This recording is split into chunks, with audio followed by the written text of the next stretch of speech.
آؤ تمہیں وفا کی ایک کہانی سناؤں، آؤ محبتوں کی ایک کہانی سناؤں۔ مدینے کا شہر ہے، اللہ کے محبوب جلوہ فراز ہے، مسجد نبوی میں ہر لمحہ نور برستا تھا۔ آقا تشریف فرماتے اور صحابہ حضور کے گرد یوں بیٹھتے جس طرح چاند کے گرد ہالہ ہوتا ہے اور بدر تمام کے گرد ستارے ہوتے ہیں۔ آقا واز و تلقین کرتے، لوگ سنتے، من میں اتارتے اور روحوں کو تازگی دیتے۔ ایک چھوٹا سا بچہ ہے جو ننھے ننھے پاؤں سے چل کے مسجد نبوی میں پہنچ جاتا ہے، نام اس کا عمیر ہے، بمشکل سے بولنا سیکھا ہے اس نے۔ آقا کریم علیہ السلام کی خدمت میں کبھی وہ اپنے چچا جلاس بن سوید کے ساتھ جاتا ہے، کبھی وہ اکیلا بھی چلا جاتا ہے۔ ایک دن اس کا چاچا نہیں گیا لیکن بچہ گیا اور حضور کی بات سنی۔ آقا کریم نے آخرت کے بارے میں، قیامت کے بارے میں نقشہ بیان کیا۔ جب وہ بچہ واپس پلٹا نا تو اپنے چچا کو کہتا ہے، یا اماہ سمیت رسول اللہ صلی اللہ علیہ وسلم یخبرنا عن الساعہ حتی کانی اراہا رای العین۔ اے میرے چچا، آج میں نے حضور کو قیامت کا ذکر کرتے دیکھا ہے، اور حضور نے ایسا ذکر کیا ہے کہ قیامت کا نقشہ میری آنکھوں کے سامنے آ گیا تھا۔ یہ بات جو ہے وہ اس بچے نے اپنے چچا کو سنائی، کیونکہ چچا آج غیر حاضر تھا اور بیٹا چاہ رہا تھا کہ میں اپنے چچا کو بھی حضور کی مجلس سے وہ سنی ہوئی بات بتا دوں اور جو محروم ہو گیا اس کی محرومیاں دور ہو جائیں۔ لیکن اس کا چاچا جلاس بن سوید ازلی بدبخت تھا۔ اس نے کہا، واللہ لو کان محمد صادقا لنحن شر من الحمیر۔ اللہ کی قسم اگر محمد سچا ہے نا تو ہم گدھوں سے بھی پھر گئے گزرے۔ جب یہ بات کہی اس نے تو اس بچے کے پاؤں تلے سے زمین نکل گئی کہ میرا چچا کیا بول رہا ہے، یہ تو مجھے انگلی لگا کے مسجد نبوی میں لے جایا کرتا تھا اور اس نے یہ کیا بات کہہ دی، یہ تو منافق نکلا۔ اللہ اکبر! اس بچے کی حیرت کی انتہا نہ رہی کہ یہ کیا ماجرا ہو گیا۔ اس بچے نے جو لفظ کہا اب سنیے، اس نے کہا، یا امی، اے میرے چچا، واللہ انکا کنت من احب الناس الی قلبی۔ اللہ کی قسم میرے دل کو سب سے اچھا اگر کوئی لگتا تھا بندہ تو وہ تو تھا۔ میں تیرے سے پیار کرتا تھا اس لیے کہ تو مجھے انگلی سے لگا کے حضور کی چوکھٹ پہ لے جایا کرتا تھا، مجھے اس لیے تو پسند تھا، مجھے کائنات میں سب سے محبوب تو تھا۔ واللہ لقد اصبحت الان ابغضهم الی قلبی جمیعا۔ اور اب میری حالت یہ ہے جتنا برا تو لگتا ہے واللہ مجھے کوئی بھی نہیں لگتا۔ یا عمی انا بین الاثنتین۔ ہمارے ماں باپ قربان اس بچے پہ، حضرت عمیر بن سعد رضی اللہ تعالیٰ عنہ کہتا ہے، یا عمی، اے میرے چچا، واللہ انکا کنت من احب الناس الی قلبی، اس زمانے میں سب سے پیارا مجھے تو لگتا تھا۔ واللہ لقد اصبحت الان ابغضهم الی قلبی جمیعا، اور آج سب سے زیادہ مجھے برا تو لگتا ہے۔ آگے لفظ سنیے بچے کے، یا عمی انا بین الاثنتین۔ چچا جی، اب میں ایسے دو راہ پہ کھڑا ہو گیا ہوں، دو راستے جاتے ہیں۔ ایک راستہ تو میرے لیے یہ ہے، اما ان اخون اللہ و رسولہ فلا اخبر الرسول۔ ایک راستہ تو یہ ہے کہ میں اللہ اور اس کے رسول سے خیانت کروں اور جو تیری بات ہے وہ رسول اللہ کو نہ بتاؤں۔ ایک تو یہ راستہ ہے کہ میں حضور سے خیانت کروں، اللہ سے بھی خیانت کروں، اور جو تو نے کہا ہے، جو تو نے بدتمیزی کی ہے، میں وہ بات حضور کو نہ بتاؤں۔ وَإِمَّا أَنْ أُخْبِرَ الرَّسُولَ وَلْيَكُنْ مَا يَكُونُ۔ اور دوسرا راستہ میرے پاس یہ ہے کہ جو تو نے کہا ہے میں جا کے حضور کو بتاؤں، پھر جو ہو سو ہو۔ بس اب میرے پاس دو ہی راستے ہیں۔ فقال جلاس بن سوید، اس کے چچا جلاس بن سوید نے کہا، انت طفل غض لا یصدقک الناس فقل ما شئت۔ تو نا سمجھ سا بچہ ہے، چھوٹا سا بچہ ہے، تیری بات کس نے ماننی ہے، جا جو جی چاہتا ہے کہہ لے۔ وہ بچہ اٹھا اور حضور کی مجلس میں پہنچ گیا، حضور کی چوکھٹ پہ حاضر ہوا، اور وہ بچہ کیا کہتا ہے، صاحبو ان کانوں سے نہیں، ان جملوں کو دل کے کانوں سے سننا ہے، اور اس دعا کے ساتھ اللہ ہماری نسل کو بھی حضور کا ایسا پیار دے، حضور کی محبتیں دے۔ وہ کیا کہتا ہے، یا رسول اللہ صلی اللہ علیہ وسلم الجلاس بن سوید خان اللہ و رسولہ، حضور جلاس بن سوید نے اللہ اور اس کے رسول سے خیانت کی ہے، وہو امی، اور میرا چچا لگتا ہے۔ اگلے لفظ سنیے، وَقَدْ تَبَرَّأْتُ إِلَى اللَّهِ ثُمَّ إِلَيْكَ مِنْهُ، حضور میں پہلے اللہ کے حضور پھر آپ کے حضور اس سے بیزاری کا اعلان کرتا ہوں۔ حضور میرا اس سے کوئی تعلق نہیں ہے، میرا اس سے کوئی واسطہ نہیں ہے۔ میں اللہ سے بھی کہتا ہوں میرے مالک، میرا چچا سے کوئی تعلق نہیں ہے چونکہ وہ تیرے محمد کا دشمن ہے۔ حضور میں آپ سے بھی کہتا ہوں کہ میرا میرے چچا سے کوئی تعلق نہیں ہے چونکہ وہ آپ کا دشمن ہے۔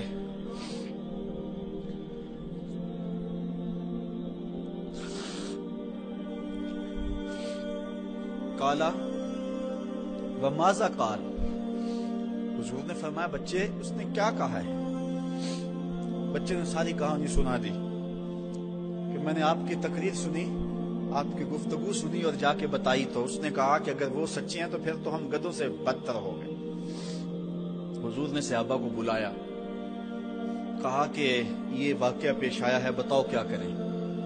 صحابہ نے عرض کی ھذا طفل صغیر لا تصدقه فهو لا یعی ما یقول والجلاس بن سوید یصلی معنا وهو شیخ کبیر وعاقل، حضور یہ بچہ چھوٹا ہے، کم عقل ہے، کم سمجھ ہے، یہ تو اپنی بات بھی نہیں صحیح طرح سمجھ سکتا، جو کہتا ہے تو وہ بھی نہیں جانتا، اور جلاس بن سوید بڑی عمر کا آدمی ہے، ہمارے ساتھ نمازیں پڑھتا ہے اور عاقل شخص، تو آپ اس بچے کی بات کی پرواہ نہ کیجیے اور اس کی خبر کی تصدیق نہ کیجیے۔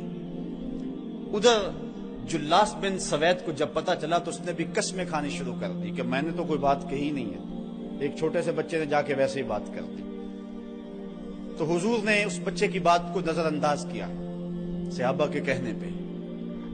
اب اس بچے نے جب دیکھا کہ میری بات حضور نے قبول نہیں کی ہے تو اس نے جھولی پھیلا لی اور آسمان کی طرف دیکھ کر کے کہا اللہم ان کنت صادقا فصدقنی وان کنت کاذبا فکذبنی، اے اللہ اگر میں جھوٹا ہوں تو مجھے جھوٹا کر دے اور اگر میں سچا ہوں تو میری سچائی کا اعلان کر دے۔ یہ بچے نے جب بات کی تو ابھی اس نے منہ پہ دعا مانگ کے ہاتھ نہیں پھیرے تھے کہ جبریل آ گئے، اور سورہ توبہ کی آیت نازل ہوئی یحلفون باللہ ما قالوا وَلَقَدْ قَالُوا كَلِمَةَ الْكُفْرِ وَكَفَرُوا بَعْدَ إِسْلَامِهِمْ، یہ قسمیں کھاتے ہیں کہ ہم نے یہ بات نہیں کی ہے، محبوب انہوں نے اسلام لانے کے بعد کلمہ کفر بولا ہے، انہوں نے کلمہ کفر بولا ہے، اس نے بات کہی ہے۔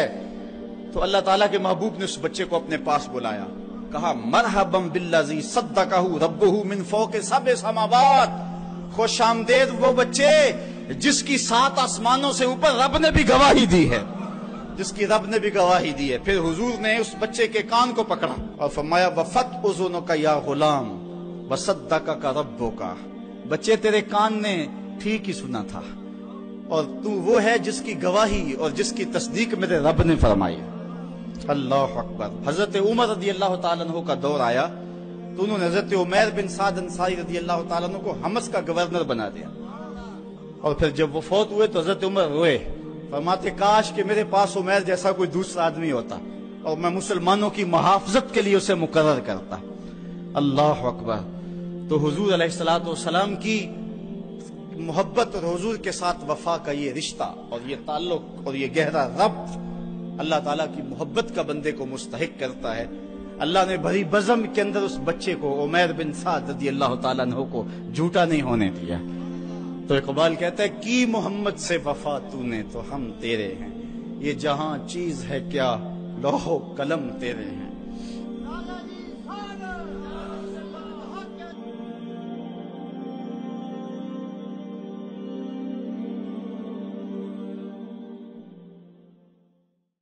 ستر ماؤں سے زیادہ پیار کرنے والا رب، 70 ماؤں کا زندگی بھر کا پیار ایک طرف اور مالک کی ایک نگاہ ایک طرف۔ اللہ اکبر۔ کتنے کتنے نکمے اور کتنے کتنے سرکش متکبر اور کتنے کتنے بدکار لیکن اللہ ان کا رزق نہیں روکتا، ان کا پانی نہیں روکتا، ان کی آکسیجن نہیں روکتا۔ وہ اگر چاہ لے کہ میں ان کو مجبور کر دوں تو 1 سیکنڈ بھی نہ کوئی نکال سکے۔ انسان اتنا مجبور ہے۔ شیخ سعدی فرماتے ہیں اندر والا سانس باہر نہ آئے تو بندہ کیا کر سکتا ہے؟ باہر والا سانس اندر نہ جا سکے تو بندہ کیا کرتا ہے؟ نظام انہضام ٹھیک نہ رہے، کوئی چیز حلق سے نیچے نہ اتر سکے تو کیا کر سکتا ہے؟ اس کا پیشاب رک جائے تو اس کو دن کو تارے نظر آ جاتے۔ انسان تو ہے کیا؟ تجھے ناز کس بات پہ ہے؟ ما غرک بربک الکریم، تجھے کس چیز نے مغرور کیا ہے؟ تیرے پاس ہے کیا؟ دولت، حسن، جوانی، اقتدار، صحت، وہ چیز تو بتا کہ جس میں تجھے ناز ہے۔ اس کی توفیق کے بغیر تو 1 قدم نہیں چل سکتا، تو سانس نہیں لے سکتا، تو پھر ناز کس بات پہ، غرور کس بات پہ؟ اور اسی کا در چھوڑ کے بھاگ گیا جس نے تجھے زندگی دی، اسی کی دہلیز سے بغاوت کر گیا جس نے تجھے تخلیق کیا، اسی کے حکموں کو توڑ رہا ہے جو تجھے زندگی کی ساری بہاریں بہم پہنچا رہا ہے۔ 5 مرتبہ آواز آتی تھی حی علی الصلاۃ حی علی الفلاح، آجا نیکی کی طرف، تو نے کبھی پرواہ نہیں کی۔ لیکن صبح جب اٹھتا ہے تیرا رزق بند نہیں ہوا ہوتا، تجھے ناشتہ اس طرح ملتا ہے، تجھے آکسیجن تازہ ملتی ہے، تجھے نعمتیں نصیب ہوتی ہیں۔ بتا کائنات میں کوئی ایسا بھی ہے جس طرح تیرا رب ہے؟ ما غرک بربک الکریم، وہ شے کون سی ہے جس نے تجھے کریم رب سے غافل کر دیا؟ تو آجا پلٹ کے یا ایھا الذین آمنوا اتقوا اللہ، اے ایمان والو اللہ سے ڈر جاؤ۔ اللہ سے ڈرنا اس مفہوم میں ہے کہ بندہ ڈرتا ہے کہ مالک کہیں ناراض نہ ہو جائے، وہ روٹھ نہ جائے، میری زندگی کا سارا حسن اس کی رضا سے ہے، اور اگر وہ روٹھ گیا تو میرے پلے رہے گا کیا؟ دیکھیے جب اللہ روٹھتا ہے، ناراض ہوتا ہے تو رزق بند نہیں کرتا، اللہ ناراض ہوتا ہے تو آکسیجن بند نہیں کرتا۔ سورج کو حکم نہیں ہوتا کہ فلاں میرا نافرمان ہے، تیری کرنیں اس کے آنگن میں نہیں جانی چاہیے، چاند کو منع نہیں کیا جاتا، فلاں کے آنگن میں چاندنی نہیں بکھیرنی، آکسیجن روک دی نہیں جاتی، کھانے روک نہیں دیے جاتے۔ جب اللہ کسی سے ناراض ہو جاتا ہے ہدایت روک دیتا ہے، اللہ کسی سے ناراض ہوتا ہے تو من اجڑ جاتا ہے، اللہ جب کسی سے ناراض ہوتا ہے تو سجدوں کی توفیق نہیں ملتی، اللہ جب کسی سے ناراض ہوتا ہے تو خشیت الہی کے جذبے چھین لیے جاتے ہیں، تو وہ یہ دولتیں لے لیتا ہے۔ بندہ سمجھتا ہے میں نماز پڑھنے نہیں جاتا، اور تو کون ہے نہ جانے والا، وہ بلاتا ہی نہیں، تجھے توفیق سجدہ ہی نہیں دیتا ہے، تو کون ہے؟ تو بھاگتا ہوا جائے۔ یار کسی کو کارڈ آیا ہو کسی منسٹر کا تو وہ کئی لوگوں کو دکھاتا پھرتا ہے، آج کل تو وہ جو ہے وہ شیئر کر دیتے ہیں جی مجھے فلاں نے بلایا ہے، تو لوگ جلیاں ڈالتے ہوئے جاتے ہیں فلاں نے بلایا، تو رب نے بلایا ہو تو کوئی جائے نا؟ او میاں تجھے اس نے پھر بلایا ہی نہیں، تیرے سے ناراضگی ایسی ہے کہ تیرے کانوں سے آواز تو ٹکرائی ہے لیکن تیری روح تک نہیں پہنچی، اس نے روک دیا راستے میں۔ اللہ فرماتا ہے کہ ہم ان کے کانوں میں پردے ڈال دیتے ہیں، ان کی آنکھوں پہ پردے ڈال دیتے ہیں، ان کے دل پہ پردے ڈال دیتے ہیں۔ تو بندہ کہتا ہے میں نہیں پڑھتا، تو کون ہے نہ پڑھنے والا؟ وہ تمہیں بلاتا نہیں، قابل نہیں سمجھا گیا، کیونکہ تو نے اس کے حکموں سے منہ موڑا، اس کی فرما برداری کو چھوڑا، تو پھر اس نے بھی تجھے راندہ درگاہ کر دیا، اور بھٹکتا پھر سویر سے لے کر شام تک کس کس کو سلوٹ کرتا ہے، لیکن تجھے توفیق نہیں ہوگی اس کی حضور سجدہ ریزی کی۔ اگر کوئی نماز نہیں پڑھتا تو سجدہ ریزی نہیں کرتا، اللہ کے حضور جھکنے کی اگر کسی کو عادت تھی تو وہ مت سمجھے کہ میں نہیں کرتا۔ اللہ اکبر، اس سے چھین لی جاتی ہے توفیق، چھین لی جاتی ہے توفیق۔ تو اللہ سے توفیق مانگو کہ اللہ ہم سے کبھی بھی اپنی توفیق نہ چھین، ہمیشہ ہماری پیشانیوں کو سجدے نصیب کرے۔ تو کہا اے ایمان والو اللہ سے ڈر جاؤ، اللہ اکبر، یعنی اس سے محبت کرتے ہو تو اس کی ناراضگی سے ڈر جاؤ، کہیں وہ روٹھ نہ جائے، وہ ناراض نہ ہو جائے۔ وَلْتَنْظُرْ نَفْسٌ مَا قَدَّمَتْ لِغَدٍ،